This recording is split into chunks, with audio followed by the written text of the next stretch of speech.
So, Apple event happened yesterday. A couple of interesting things have come out, and we have observed one pattern that has pretty much been common what we were expecting. It's the Apple M1 chip. We knew that going forward, Apple will use this same silicon in pretty much all of their devices, and that is true. Not only is this M1 chip present in their new iMacs, which are pretty amazing, we'll talk about that, but also in their new iPads. That's pretty awesome. I mean, iPad has always been kind of this middle ground between a laptop and a normal smartphone. Having an M1 chip on that really does make a huge difference, I think. Well, the main reason why Apple is making such a big deal out of their M1 chip is because it's not just a processor or a RAM or anything like that. It's a SoC. It's an entire system on one single chip. So every device which has the M1 chip will have a storage, RAM, and even the processor built into a single chip. So that drastically reduces the footprint, and since this is a very power efficient chip, it doesn't produce a lot of heat. That basically means that devices will get a lot slimmer, more power efficient, and of course lightweight. The reason why that's so important is because this new iMac, look at it, it's so slim. The reason why it's so slim is because they could get away with using a much tiny cooling system, and of course the entire SoC is now much smaller. There is no single separate CPU and separate graphical components. They are all built into one single chip. That allows them to have this body which is just 11 millimeters thick. I mean, that's pretty amazing, right? An all-in-one computer with just 11 millimeter thickness. And the chip was so small that even in such a tiny body, they had enough room to kind of fit in a 6-unit speaker system. So that's pretty awesome. Looks like the new M1 chip was a pretty beneficial move for Apple. I mean, moving away from Intel definitely gives them a lot more room and of course a lot more control over their own hardware, because now they make their processors as well. So they can really lock down the every single component, like including the drivers. So, I mean, if you thought Apple ecosystem is already pretty closed off, it's going to get even more closed off.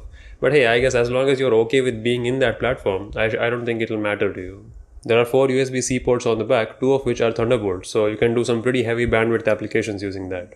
One thing that's kind of cool is that the power cable is now magnetic, so you can magnetically attach the power cable to your iMac, and also this thing, the Ethernet cable is now connected to the power adapter itself. So the Ethernet port is not on the actual iMac body, so it's away at the power station, so you can connect it somewhere else which doesn't have to be on your desk. So that kind of minimizes the amount of cables that you have lying on your computer. That's pretty nice, isn't it? Also, you don't have to worry about bringing all those cables all the way up to your, say, your computer itself. So if your router is somewhere else, you can connect it there itself on the floor without having to bring anything to your workstation. That's kind of nice. I mean, this is actual innovation. Apple keeps throwing this word innovation a lot, but I think that this is really a good innovation.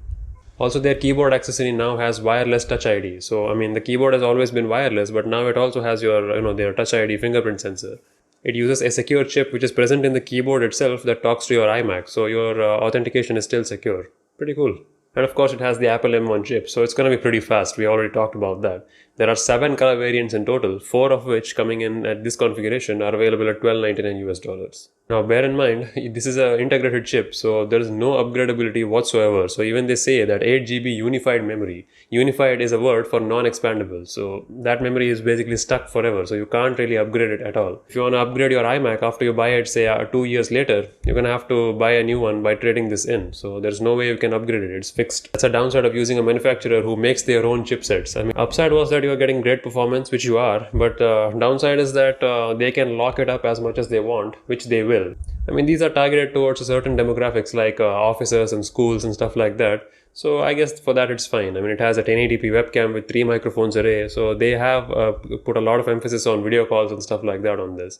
And it's meant to be like a very compact version of a desktop, which is just there on your table without taking up too much space. And they have definitely accomplished that. They've made the same few improvements for the new iPad as well. Like it comes with a lot more storage now. There's a 2TB version with the M1 chip.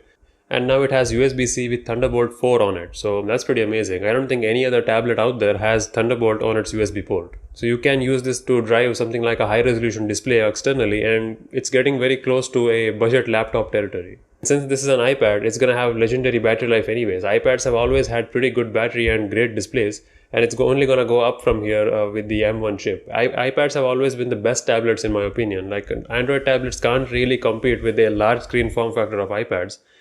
So yeah, I mean, this is only going to increase the gap in the competition even further. And they even spent a considerable amount of time talking about the cameras and how it now has smart HDR3 and stuff like that.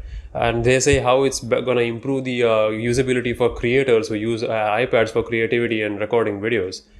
Really, I mean, who shoots on an iPad? I don't really know, except for maybe those people. But yeah, I guess it's kind of like a nice to have thing rather than a must have feature, right? People care about the phone cameras a lot more than tablet cameras. As long as the front camera is decent enough for video calls and the back camera is good enough for occasional document scanning and things like that, I think you should be good with a tablet. Although this center stage feature is pretty cool. Like, it's a ultra wide camera which kind of narrows down to a normal wide camera's view, and it keeps you in focus or in the center of the viewfinder. And if you move around the the stage, it kind of follows you around, and if someone else enters, it follows them too. So it kind of gives an impression of someone else recording this video, or kind of an AI based video assistant. So that's pretty cool. I think they can implement that for more devices, like their much more capable iPhone camera. I mean, there are some hardware products out there that can do it on your own, but having it built into your front camera is pretty useful. And the display is pretty great too. It's an extended dynamic range liquid retina display, and that can go up to 1600 nits at peak brightness and 1000 nits of max brightness during normal operation. Pretty nice. An iPad has always been a pretty good creativity device, and yeah, with now even more improved cameras, it's gonna take it a step further.